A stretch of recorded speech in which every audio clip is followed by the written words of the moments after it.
আর কত এমন ছাড়াবার জন্য ছোটাছুটি করবে? জানো তো পারবে না, তাও এমন কেন করছো? ছাড়ুন আমাকে। কেন? ছাড়বো কেন আমি তোমাকে? ছাড়ার জন্য তো ধরুনি। এই ইসানের থেকে কখনো তুমি নিজেকে ছাড়াতে পারবে না। ইসানের ভালোবাসা এতই বেশি প্রখর, যেসব বৃথা চেষ্টা করে কোনো লাভ হবে না। আর আমি তোমাকে ছাড়ছিও না। এসব চিন্তা ঝেড়ে ফেলে মাথা থেকে। পদ্ম ব্যাকুল হয়ে গেল। সে কি বলেছে আর ইজহান কি বলেছে? বোকা বোকা চাহনিতে ইজহানকে আয়নায় দেখছে। পদ্ম কিছুটা অবাক হলো তাকে আর ইজহানের এভাবে আয়নায় দেখে। এই প্রথম দৃশ্যটা দেখল। পদ্ম ম্লান হাসল। সে হাসিটা ইজহান দেখল না। সে তো পদ্মকে নিয়েই ব্যস্ত আছে। ছাড়ুন, আমি নিচে যাব। ইজহান তার গাল এগিয়ে দিয়ে বলল, একটু চুমু খাও, তারপর যেতে পারবে। এর আগে তুমি যেতে পারবে না। মূলত আমি তোমাকে যেতে দিব না। পদ্ম মুখটা কুঁচকাল। ইস, লজ্জা জিনিসটা বলতে কিছুই নেই। আমি আপনার মতন এসব পারি না। নির্লজ্জ লোক কোথাকার, সারাদিন এসব নিয়েই পড়ে থাকেন। ইজহান গলা ছেড়ে কাশল। এত বড় ডক্টরকে তার বউ চুমুর জন্য এত সুন্দর অপমান দিচ্ছে? কোনো মতেই মেনে নেওয়া যাচ্ছে না। যাবে না। শুধু কি একটা চুমুর কথাই তো বলেছে, আর অন্য কিছু তো বলেনি। পদ্ম এমন নিম্ন উপাধি দিবে জানলে আরও বেশি করে বলতো। এটা আসলে ইজহানের সাথে মানায় না।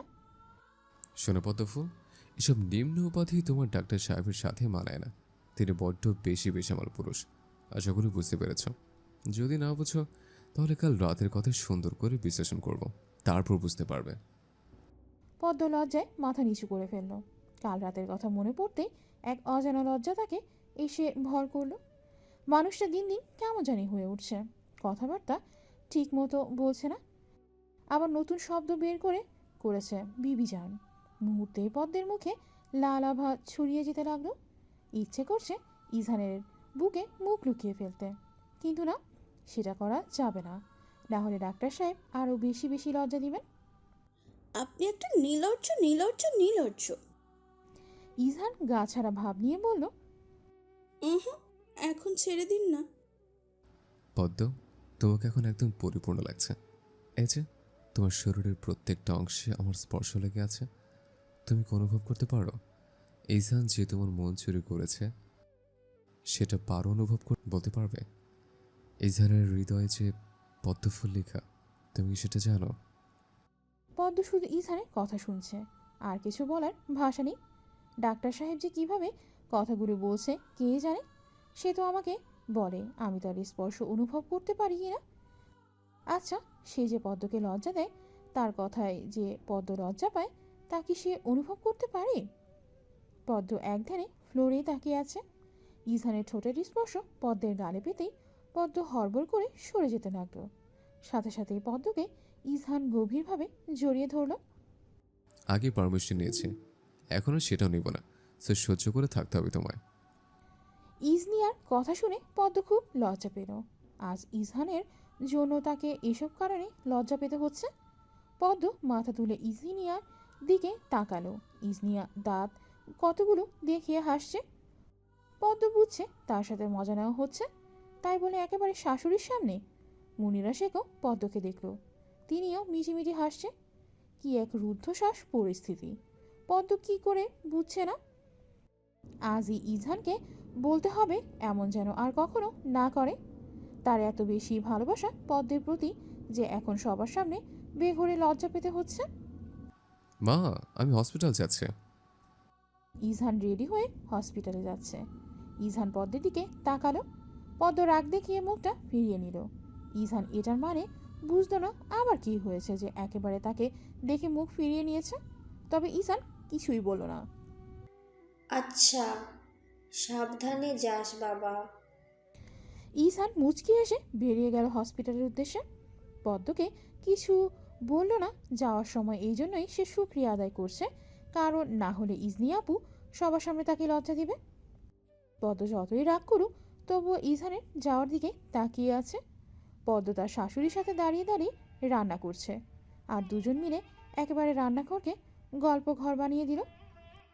এখন আর পদ্মের কোনো রকম অস্বস্তি বা লজ্জা পাওয়া কিছুই কাজ করে না। মুনিরা শেখ যে তার শাশুড়ি, সেটা পদ্ম মাঝে মাঝে ভুলেই যায়। একদম তার মায়ের মতোই আদর করে। পদ্ম সব কাজ শেষ করে রুমে এসেছে। গোসল করে আয়নার সামনে বসেছে। পদ্ম আয়নার সামনে বসে বসে নিজে নিজেই হাসছে। কাল রাতে কি না হলো, স্মৃতিচারণ করতেই শিউরে উঠল সে। ইজহানের বেহায়া রূপটা দেখে নিল কাল। পদ্ম হেসে যাচ্ছে, থামাথামির কোনো নাম নেই। কেউ যদি হঠাৎ এসে দেখে তাহলে নিশ্চিত বলবে পদ্ম পাগল হয়ে গিয়েছে। একসময় তার হাসিটা বন্ধ হয়ে গেল। বিকেল 4টা।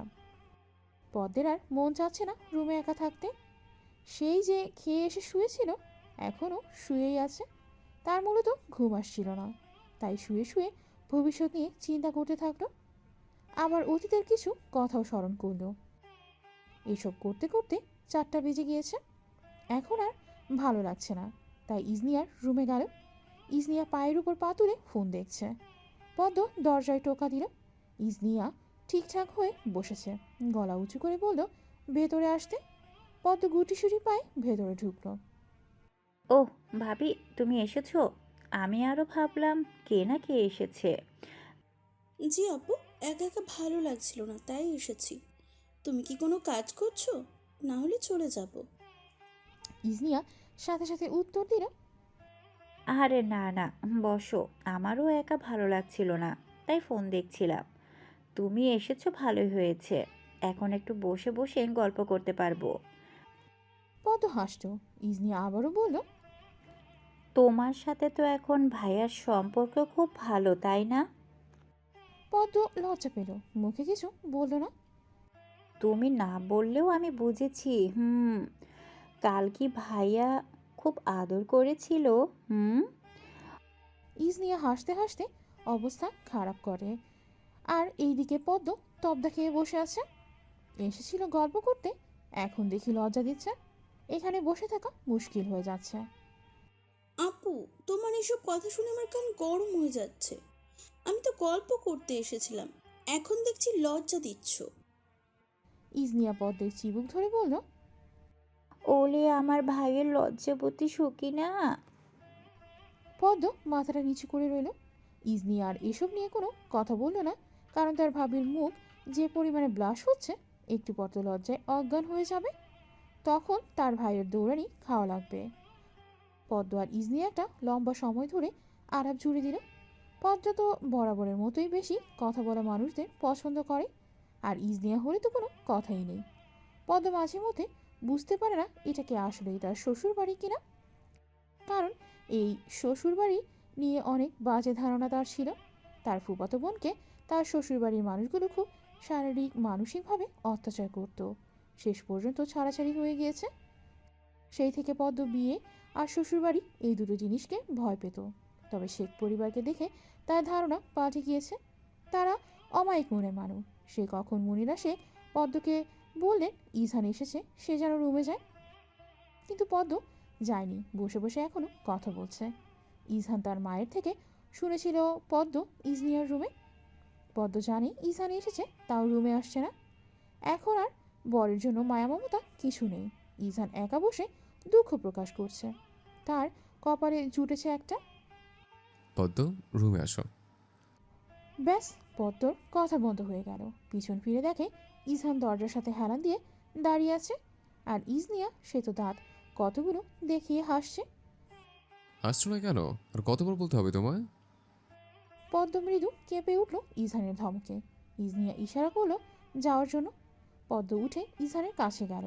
ইজহান পদ্মের হাত ধরে টেনে রুমে নিয়ে গেল। মেয়েটির ওপর যতই রাগ থাকুক না কেন, তার মায়াবী চেহারা দেখলে সব রাগ চলে যায়। শোনো পদ্ম, এত রাগ করা ভালো নয়। আর স্বামীর সাথে রাগ করাও তো আরও ভালো নয়, গুনাহ হয়, বুঝছো? আমি বুঝছি না সারাদিন তোমার এত রাগ কোত্থেকে আসে। আমি তো কোনো দোষ করিনি, কেন রাগ দেখাচ্ছ বলো তো? একটুও দাম দাও না আমাকে তুমি। ইজহান পদ্মকে শুইয়ে দিল, অতঃপর পদ্মের বুকে মাথা রাখল। ইজহানের মনে হলো একটু মানসিক শান্তির প্রয়োজন, তাই কাজটা করলো। আর পদ্ম সে অবাক হয়ে শুয়ে আছে। কিছু বলতে যাবে, তখনই ইজহান পদ্মের মুখে হাত দিল। কথা বলো না, আমার একটু শান্তি প্রয়োজন। আমি শুয়ে থাকি, আর সমস্যা হলে বলো, আমি সরে যাব। পদ্ম আর কিছু বলতে পারল না, চুপচাপ শুয়ে রইল। ইজহানকে আর কিছু বলতে মন চাইল না। কিভাবে নরম কণ্ঠে বলল, আমার একটু শান্তি প্রয়োজন। পদ্ম চুপচাপ ইসানের চুলগুলোতে বিড়ি কেটে দিচ্ছে। সময় চলমান। জীবনের একটা জিনিস কখনো ধরে রাখা যায় না, সেটা হচ্ছে সময়। সে তো নিজ গতিতে চলতেই থাকে। সময়ের সাথে মানুষ পরিবর্তন হয়, তাদের মন পরিবর্তন হয়, সম্পর্ক পরিবর্তন হয়। ঠিক তেমনটি হচ্ছে ইজহান আর পদ্মের সম্পর্কে। আগের তুলনায় তাদের সম্পর্কের বেশ উন্নতিও হয়েছে। পদ্মকে ইজহান তার ফ্ল্যাটে নিয়ে এসেছে, কারণ ইজহান এখান থেকেই হসপিটালে যায়। পথটা কাছে হয় তার জন্য। ইজহান হসপিটালে চলে গিয়েছে তার আগের সময়। পদ্ম কাজ করছে একা একা। এখন আর একা থাকতে ভয় লাগে না, আরও ভালোই লাগে। দুপুরে ইজহান বাসায় এসে লাঞ্চ করে। কোনোদিন এর ব্যতিক্রম হয়নি। বাসায় এসে ইজহান শুধু পদ্মকে জ্বালাবে, এটা তার নিত্যদিনের কাজ। পদ্ম গোসল করে একদম ফিটফাট হয়ে বসে আছে। কিছুক্ষণ পর হয়তো ইজহান আসবে। প্রতিদিন এক সময় আসার চেষ্টা করে, আজ ভীষণ দেরি হচ্ছে। পদ্ম অপেক্ষা করতে করতে 3:55 বেজে গেল। এখনও ইজহান আসছে না কেন সেটাই বুঝছে না। এখন তো দুপুরের খাবার, বিকেলের নাস্তা হয়ে যাবে। পদ্ম এবার দেরি সহ্য করতে না পেরে ইজহানকে কল করলো। অনেকক্ষণ যাবৎ রিং হচ্ছে, কিন্তু ইজহান রিসিভ করছে না। এক পর্যায়ে পদ্মের রাগ উঠে গেল। অবশেষে ইজহান কল রিসিভ করলো। ওহ, পদ্মফুল কল দিয়েছ? দেখে নে তো। পদ্মের চোখ থেকে নোনা পানি গড়িয়ে পড়ছে। এতক্ষণ না খেয়ে বসেছিল, এখন এটা বলছে? পদ্ম রাগে ক্ষোভে ফোনটা কেটে দিল। ইজহান বুঝেছে পদ্মের এই রাগের রহস্য। কিছু দরকারি কাজ থাকাতে আজ সময় মতো যেতে পারেনি। নিশ্চয়ই মেয়েটা না খেয়ে বসেছিল তার জন্য। ইজহান নিজে নিজেই বলছে অবশ্যই রাগ করা উচিত। মনে মনে অনেক অনুশোচনা হলো তার। রাত 7টা। ইজহান সব কাজ শেষ করে বাসায় এসেছে। চেয়েও তাড়াতাড়ি আসতে পারেনি কাজগুলোর জন্য। কলিং বেল চাপতেই পদ্ম দরজাটা খুলে। ইজহান চশমার আড়ালে পদ্মকে এক পলক দেখে নিল। মেয়েটার মুখটা শুকনো শুকনো লাগছে। এখনও কি না খেয়ে আছে নাকি? ইজহান নিজের শার্টটাও চেঞ্জ করলো না, শুধু হাতটা ধুয়ে পদ্মের জন্য খাবার নিল। হয়তো পদ্ম এখনও না খেয়ে আছে, নিজের পাপকে মোছানোর জন্য এই পদ্ধতি অবলম্বন করছে। ইজহান প্লেট সামনে নিয়ে বসে আছে। দীর্ঘ আধ ঘন্টা যাবৎ এক প্রকার যুদ্ধ করছে খাবার নিয়ে, কিন্তু পদ্ম মুখেই নিচ্ছে না। পদ্মের প্রতি রাগ হলেও সেগুলো চোখ বুজে হজম করে নিচ্ছে। খাও না পদ্মফুল, এত রাগ করার কি আছে? আমি বলেছি তো আমার কাজ ছিল, তাই আসতে পারিনি। পদ্ম না খেলে অসুস্থ হয়ে পড়বে তো। খেলে অসুস্থ হয়ে পড়বে তো। পদ্ম মুখ ফিরিয়ে নিল, অর্থাৎ সে খাবে না। খাবো না আমি। অসুস্থ হলে আপনার কি? আপনার তো আমার প্রতি কোনো রকম ভালোবাসা নেই, তাহলে এমন কেন করছেন? আমি খাবো না, খাবো না। ইজহানের মুখটা ছোট হয়ে এলো। খাবো না খাবো না কথাটা শতবার বলা হয়ে গিয়েছে, যেন ইজহান কানে শুনতে পায়নি। ইজহানের মন চাচ্ছিল পদ্মকে টেনে এক থাপ্পড় দিতে, কিন্তু সে এটা করেনি। পদ্ম এমনিতেই তখন কষ্ট পেয়েছে, এখন থাপ্পড় দিলে তো কথাই বন্ধ করে দিবে মনে হয়। হুম, তুমি অসুস্থ হলে আমি কাকে আদর করব বলো? এমন নিষ্ঠুরতম কথাবার্তা বলো না পদ্ম। আমি তো তোমাকে খুব ভালোবাসি। খেয়ে নাও, এমন রাগ করতে নেই। পদ্ম চোখ রাঙালো ইজহানকে। ইজহান মোটেও ভয় পায়নি, উল্টো হাসি পেয়েছিল।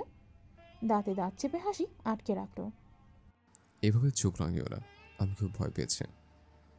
পদ্ম মুখ ভেঙালো। সব নাটক করছে, সে কিছু কি বুঝছে না নাকি? হয়েছে, এবার সরুন এখান থেকে। আমার আর ভালো লাগছে না এসব। আচ্ছা শোনো তাহলে, মেধা প্রেগনেন্ট, তাই ওর সাথে দেখা করতে গিয়েছিলাম। আর আজ পেশেন্টের খুব চাপ ছিল, তাই আসতে পারেনি। এ পর্যন্ত কতবার সরি বলেছে, একবারও কি মাফ করা যায় না? আমার সরিগুলো কি গ্রহণযোগ্য হবে না? মেধা প্রেগনেন্ট শুনে পদ্মের চোখ চিকচিক করছে খুশিতে। এখন তো তার নাচতে মন চাচ্ছে।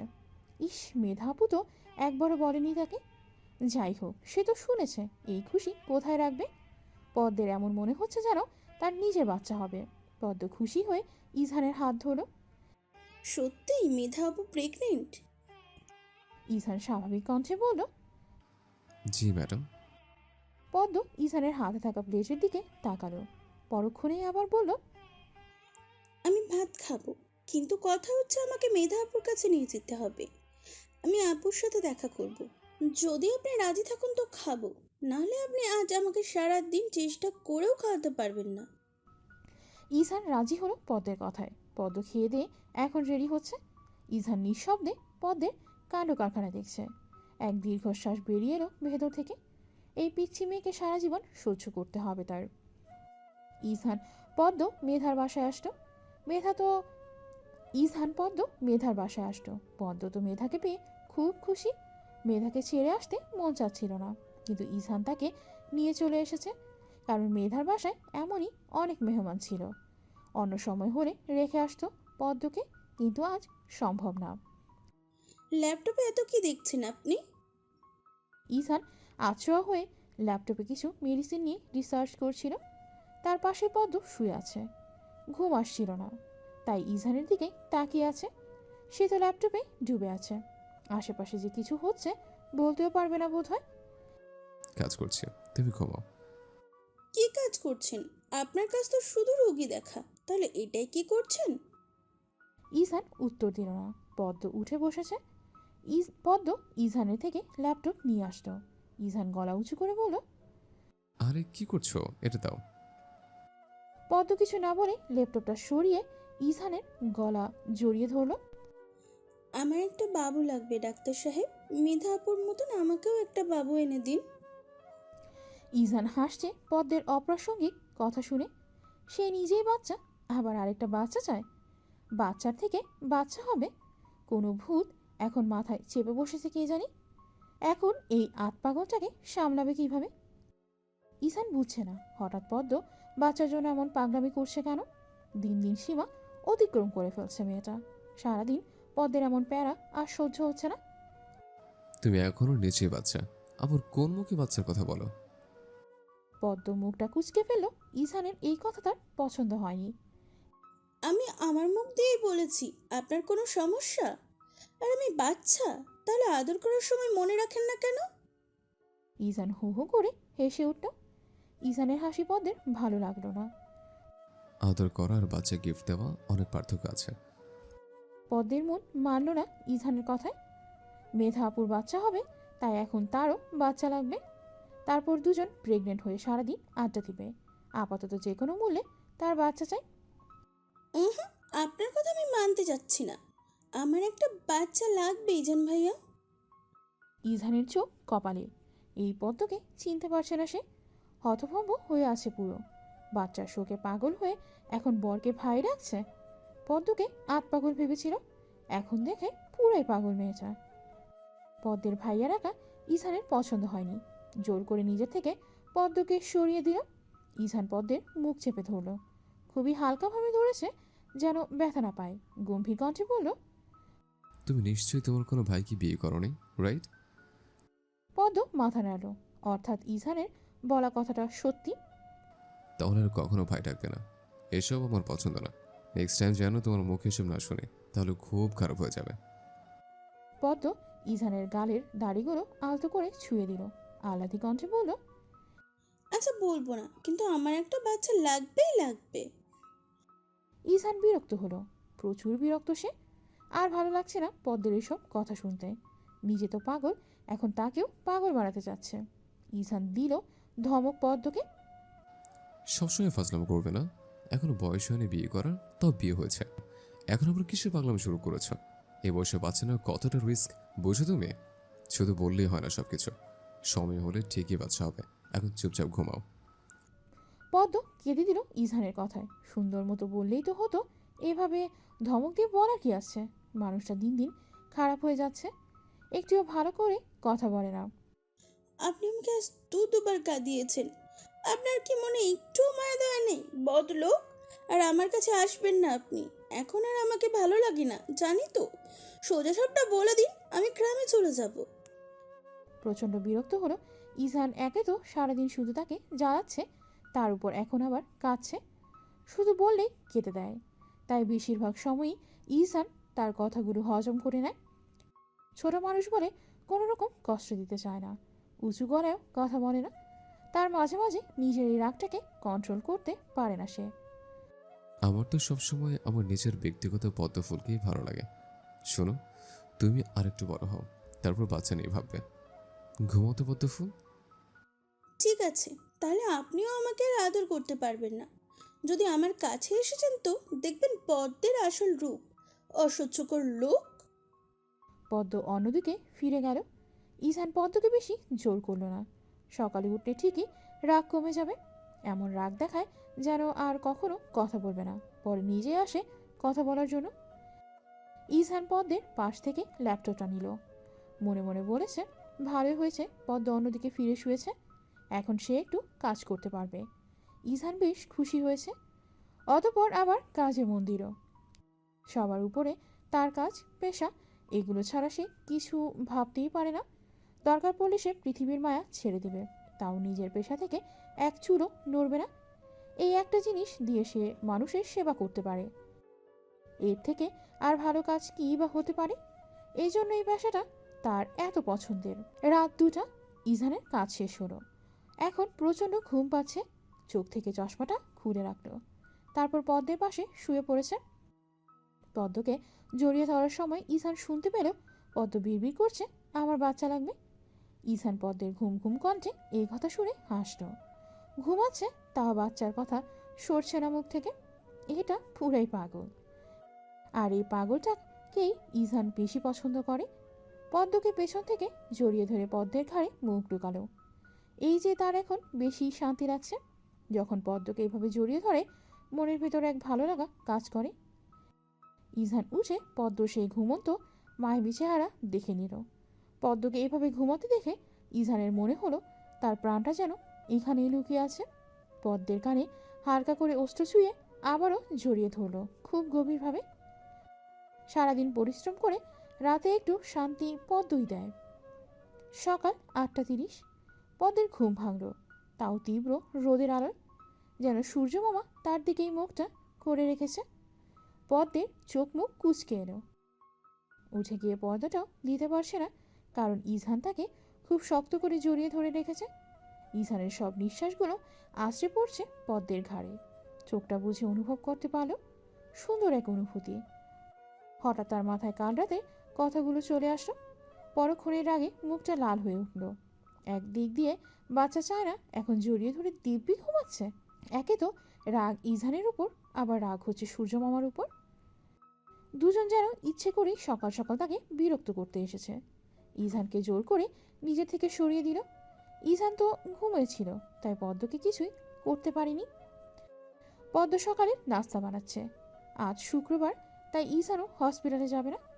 এই জন্যই এতক্ষণ ঘুমাচ্ছে, না হলে কখন ঘুম থেকে উঠে হসপিটালে চলে যেত। পদ্ম দাঁড়িয়ে দাঁড়িয়ে রুটি বানাচ্ছে, আবার সেটা সেকে দিচ্ছে। হঠাৎ পেছন থেকে পদ্মকে ইজহান জড়িয়ে ধরল। মৃদু কেঁপে উঠল সে। আজ তো শুক্রবার, তুমি এত তাড়াতাড়ি ঘুম থেকে উঠেছো কেন? বাইরে থেকেও নাস্তা আনা যেত, আমার সাথে কিছু সময় শুয়ে শুয়ে সকলকে প্রেমালাপ দিয়ে শুরু করতে। পদ্ম রেগে যাচ্ছে ক্রমাগত, আর ভালো লাগছে না ইজহানকে। মন চাচ্ছে দৌড় দিয়ে দূরে সরে যেতে।